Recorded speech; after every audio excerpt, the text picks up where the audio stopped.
You know, we live in a world today, you and I, with greater flexibility and opportunity than ever before. And one of the things that is available today that was very different even a handful of years ago are the number of jobs that you can do from home, the number of companies that allow telecommuting or working virtually. And while more and more people are taking up the opportunity to work from home, one of the challenges is they're saying that they find themselves at times distracted or feeling disconnected or working longer hours. Well, here's the good news. The good news is it's not a new experience for me. You see, I've been working from home, working virtually, and running a virtual company with over 100 employees, all working virtually since 2013. And in that amount of time, we've learned what works and what doesn't work. And the great news is our company has more than doubled in size, and we've created some amazing results virtually. And today I'm going to share with you some easy tips and tricks that you can use so that you can be more effective in a virtual work world.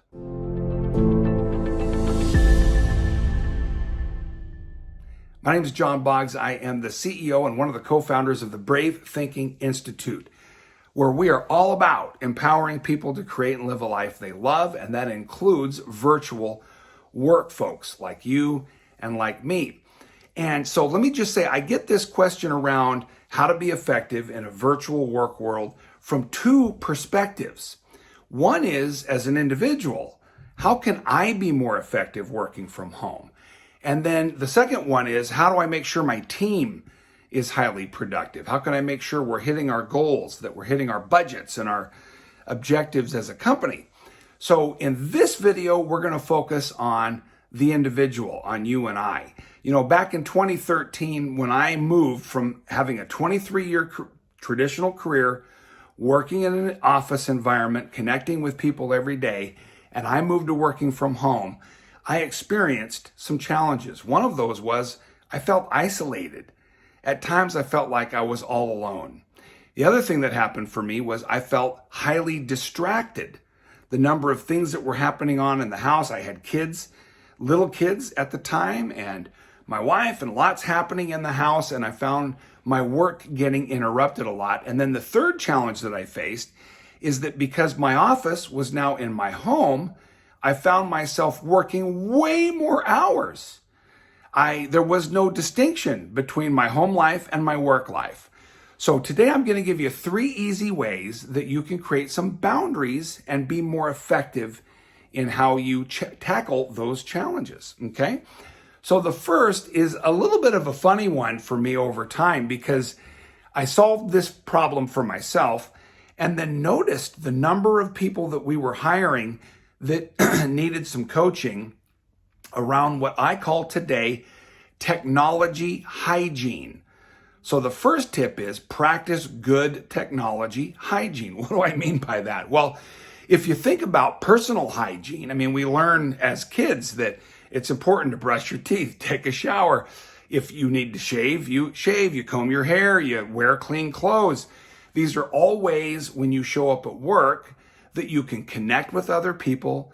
If it's a requirement, you can practice some influence.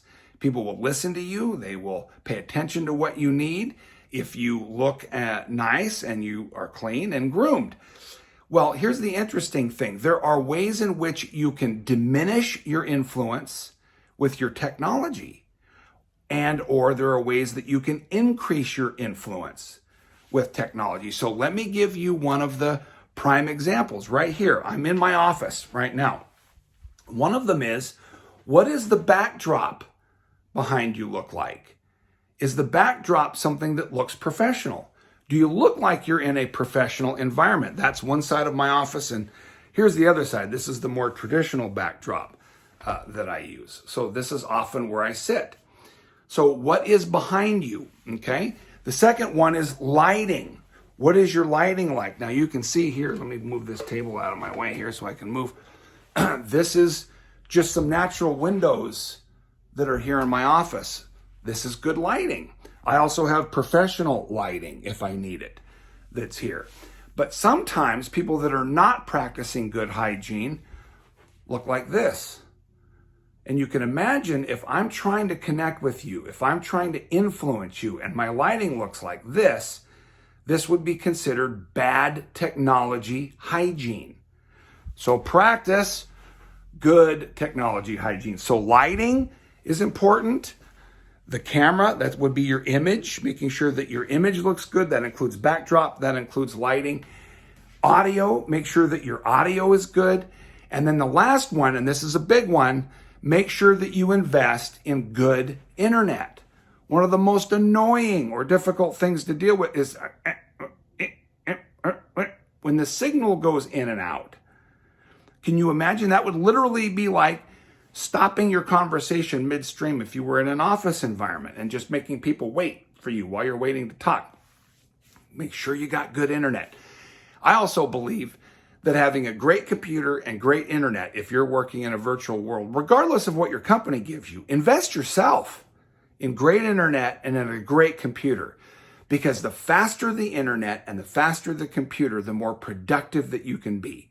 The more productive you can be, the more value you can add. And the more value you add, the more money you make. So time is money, invest in good internet and a good computer. So practice good technology hygiene. That's personal tip number one.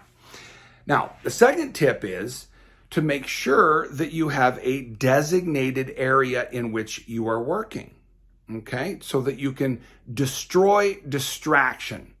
That's what I call this. So for me, this is my office.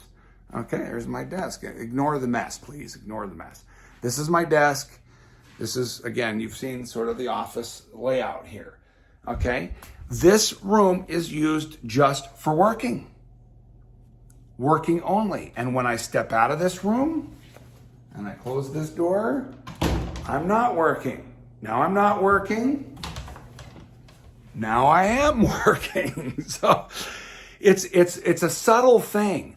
But if you make sure that you have one room in which you work or one portion of a room, God bless my executive assistant, in her bedroom, she has literally taken up some sheets and taken a corner of the room and created her own little office. Sometimes we don't have the luxury of being able to take an entire room and set it aside for work.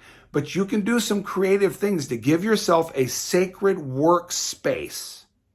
This is my sacred workspace that destroys, when I'm in my workspace, I don't do personal things. And when I'm in my personal space, I don't do work things. Work in workspace, in personal space. That changed, because when I first started working from home, I was working, many longer hours than was healthy. And I needed to create a physical barrier between my work and my home, even though my office was in my house. Okay? And the third one is about time. Create boundaries around your time. Virtually commute can be, you can include in a virtual commute, if you're virtually commuting to work, add a physical commute. In other words, clock in and clock out. That's the third tip. Clock in and clock out of work. So here's one way to do it. I don't do this anymore, but when I first started working virtually, I found this highly valuable. And I walked out of my office, you saw there, and I'm in my home. I literally would say, okay, it's time to clock in. It's time to go to work. And so I would walk past my office. I'm going to show you the front of my house here. This is my front door. I'm going to walk outside here.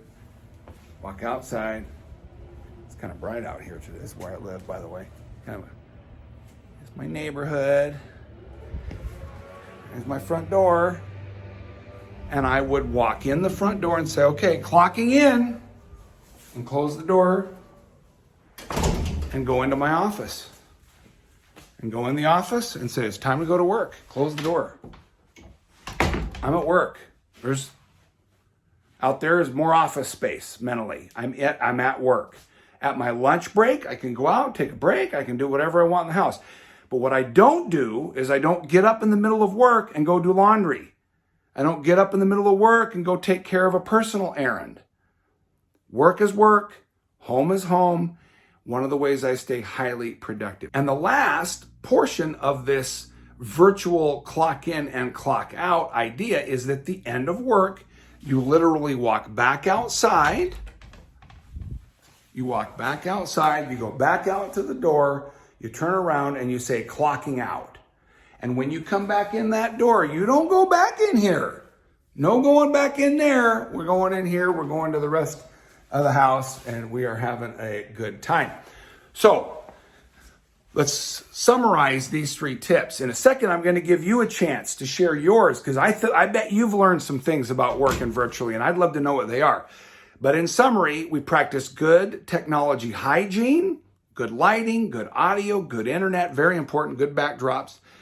Number 2, we destroy distraction by having a physical environment. When we're in this environment, we're not doing other things. We're not doing personal things in the work time. We're not doing work things in the personal time. And then we not only virtually commute, but we add an actual clock in and clock out to create that boundary around the time. So we boundary our time, we boundary our physical location, and we up-level our ability to be influential. Those are 3 great tips to being highly productive in a virtual world as an individual. In the next video, we'll cover 3 things that you can do for your team, and those are also highly valuable. In the meantime, it's your turn. I'd love to know, what do you do to be highly productive in a virtual work world? Because I'm sure that you've got some great ideas, and I'd love to know what they are. So if you could stick them in the comments below. If you're new to the community, I just want to say welcome. I'm glad you're here. And if you've been around, if you're already part of the family, let's keep it going, man. Let's keep it going. So click like, share this with someone that you care about, maybe someone that's new in a virtual work world. Remember, next video, 3 tips on run virtual teams. Until then, remember, think bravely and act boldly. Make it a great day.